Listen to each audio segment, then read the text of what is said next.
Yo, what it do, YouTube, man? It's your boy Cassie, back with another video.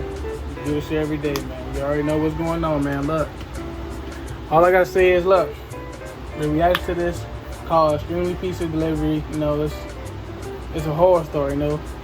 I know y'all fuck with them horror stories. I be having more views on horror stories than anything else. So, shit, I might as well do this. So, look, make sure to like, subscribe, comment, you know. I'm a demon. Local news caught my attention. It spoke.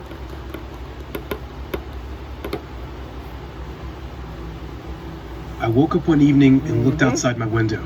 The fog was just settling in. It always gets foggy during the winters in our small town. I got freshened up and got ready for work. I worked the night shift at the local pizza center. As I got ready for my shift, my eyes fell upon an old family photo. It always brought a smile to my face. That photo was the last memory I had with my parents before they met with an accident and passed away last year. Damn. I got in my car and started driving to work. The fog was thick that night, and the smell of burning wood from the local farms around the town settled in the air. I liked it. It reminded me of the late night drives my dad used to take me on when I was a kid. I reached work and met my friend Lizzie as I entered. "The fog has never been so thick," she said. It was a Thursday night, and I didn't expect a lot of deliveries on that night. As I sat waiting for the first order to come in, the local news caught my attention. It spoke of the disappearance of a young man named Elton. That took me by surprise. I knew Elton. He used to be my classmate in college. What could have happened to him, I wondered. This was the second missing person case that had sprung from our town this month. "What's wrong?" Lizzie asked as she saw my face watching the news. I knew him. "Elton and I were best friends in college," I replied to her. "Well, I hope they find him," Lizzie said. "Anyway, the first set of deliveries are ready." I picked up the pizzas and started making my way out. "Be careful. The visibility tonight is low," my manager said to me as I walked out the door.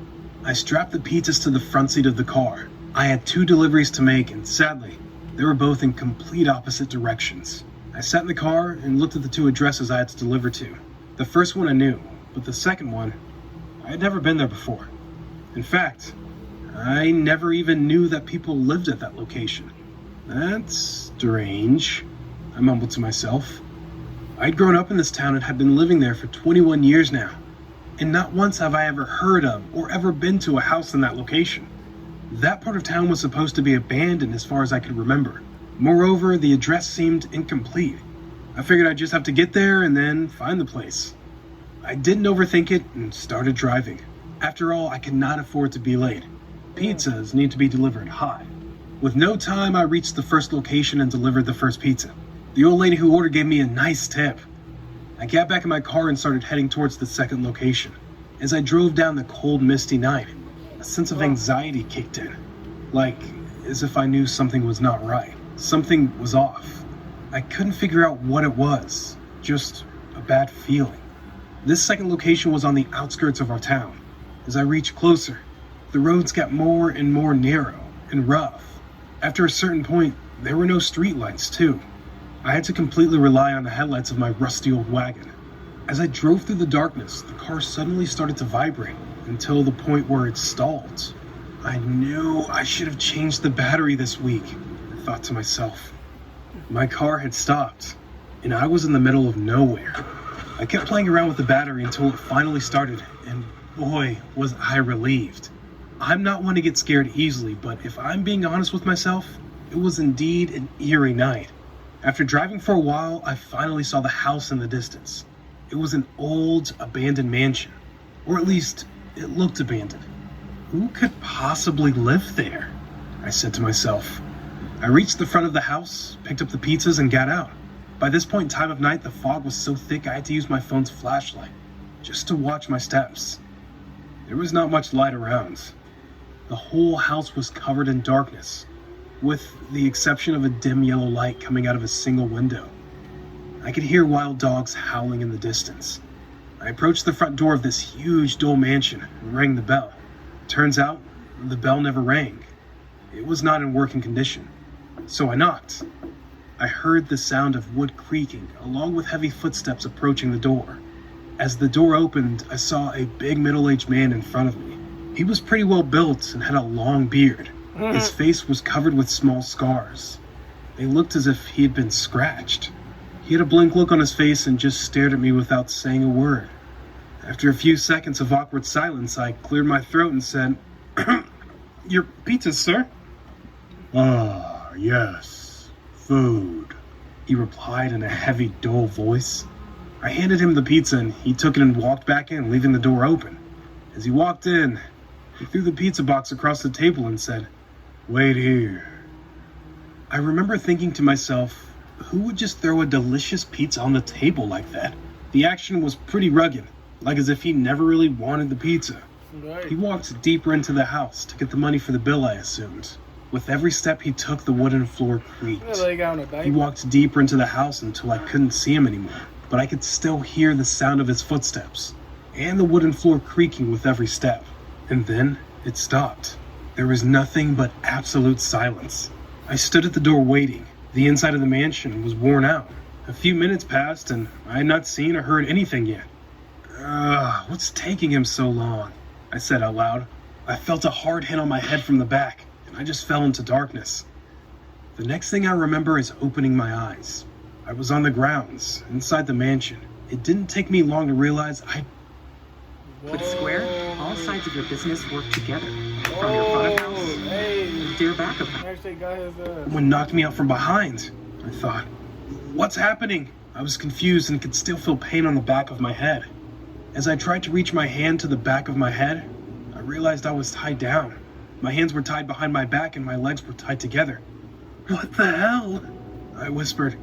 The dim yellow light covered the room. I looked around and saw the pizza on the table. It had not been opened. Suddenly, I heard a husky voice. "Ah, you're awake." And as I looked to my right, I saw the man standing at the end of the hall. He slowly walked towards me as his face came into the light. I saw the most wicked smile I had ever seen on his face. Fear kicked in.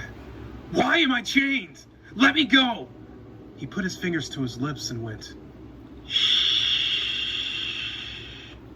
It's time to eat," he said and walked into the other room, which happened to be his kitchen. "What? I'm not hungry! Let me go!" I shouted. I heard the sounds of rattling plates and spoons from the kitchen. It stopped and he walked out. He walked out with a meat knife in his hands. A chill ran down my spine as I looked at the knife and his bland face staring at me. I started to tremble with fear. He came closer and bent towards me and said again, "It's time to eat!" And he stabbed the knife into the back of my leg. It was in this very moment I realized what he meant. When he had said, "Ah, yes, food," when he had opened the door for me. He was not talking about the pizza I came to deliver. I was the food.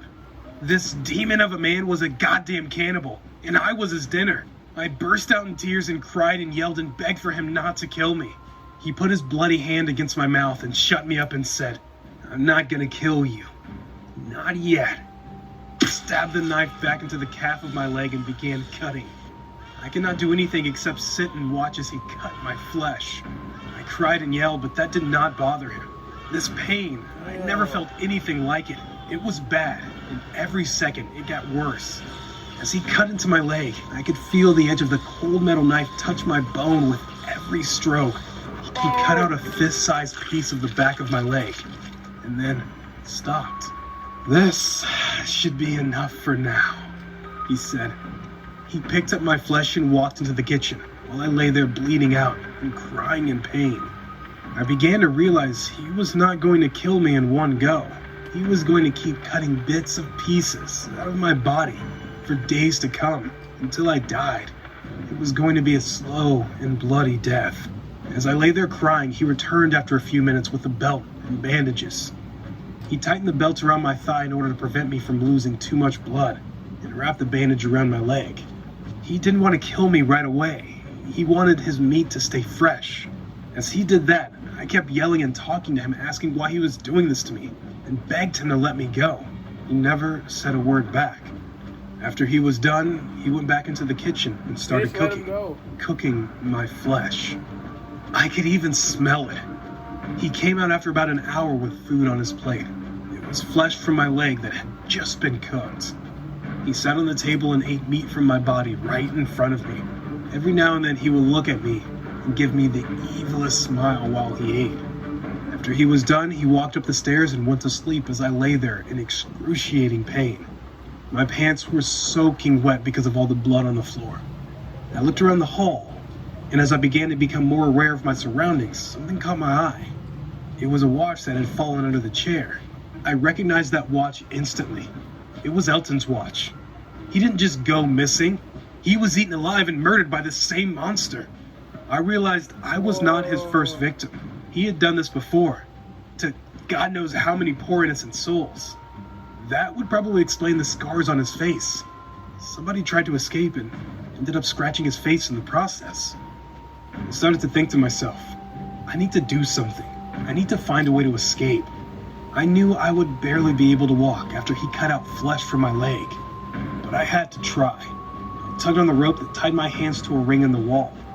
I kept pulling in an attempt to free my hands. I pulled, and I felt a sudden jolt of intense pain. I had just dislocated my wrist, which only added to the already existing pain in my leg. I cried softly, and as I leant forward in disappointment, my hand slipped out of the ropes. My dislocated wrist allowed enough space between my hand and the rope to set my hands free. Although I was in pain, I had a sense of hope now. I gathered the courage and started untying the rope on my legs. I tried to stand up, but the pain was too much. I had to balance myself on one leg. I started limping around the hall as quietly as I could and started searching for my keys and phone. The dumb fool did not even hide it. It was right beside the pizza box on the table where he ate. I grabbed my keys and phone and instantly thought, Elton! I bent down and grabbed his watch. As I made my way to the door, I peeked into the kitchen, and what I saw scarred me for life. Glass jars filled with remains of human body parts, eyes, teeth, blood. I saw pieces of rotten skin all over the kitchen counter. I nearly threw up. I took a step back in horror, and the goddamn wooden floor. Immediately, I heard footsteps coming from above me. I had woken him up. I heard him walk towards the staircase. I knew I had to get out of there, and fast. I limped my way to the door as fast as I could. I opened the door and stepped out. As I looked back, I saw the cannibal. He was halfway down the stairs already. No! He yelled at me. I made my way to the car as fast as I could. I opened the door and slammed it shut behind me and locked it. As I looked to my left towards the house, he was gone.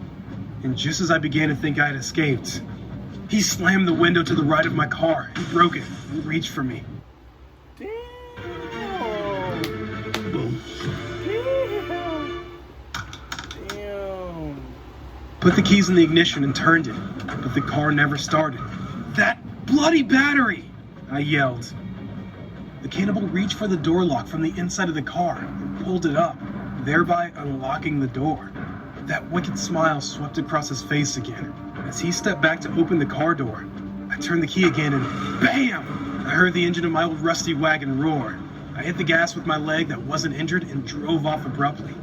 The cannibal fell to the ground with the way I drove off. I could barely see what was ahead of me. It was still dark and foggy outside, but I kept driving full speed ahead. I reached for my phone and tried to switch it on, but it was dead. I kept driving until I found the road. I went straight into town and right to the hospital. That was the first time that night I felt safe. The nurse quickly took me in as she removed the bandage on my leg. I saw the look of terror on her face as she uncovered the wounds. I was given a dose of anesthesia and knocked unconscious as the doctors needed to operate on my leg. When I woke up, it was a bright day. As I opened my eyes, I was surrounded by the doctor, Lizzie, my manager, and the cops. Lizzie smiled at me and said, "It's going to be okay." As I pushed forward in an attempt to see how my leg was doing, I felt absolutely nothing. I pulled up the blanket and started crying after what I saw. I didn't have half my leg. The doctor said that they could not save the leg and that they had to amputate it. My whole body went numb with the shock. The fact that I would never be able to walk again slowly sunk in.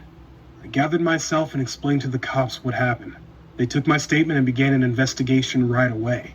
They came back later that evening and told me that they found the mansion and all the gross body parts and saw the blood, but they couldn't find the cannibal.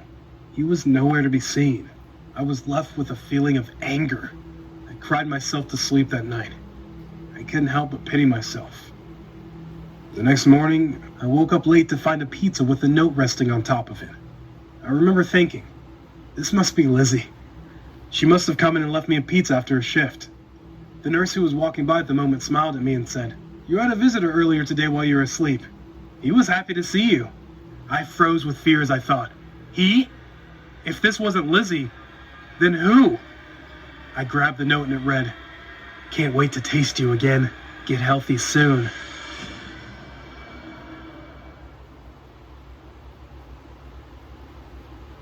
Whoa.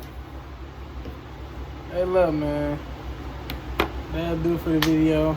Hope y'all like it, man. You know, it was interesting. Damn. That dude was crazy. You should subscribe, like, comment, man. You know, we do this shit every day. I'm high and I don't care, and I'm grinding. Your boy cares.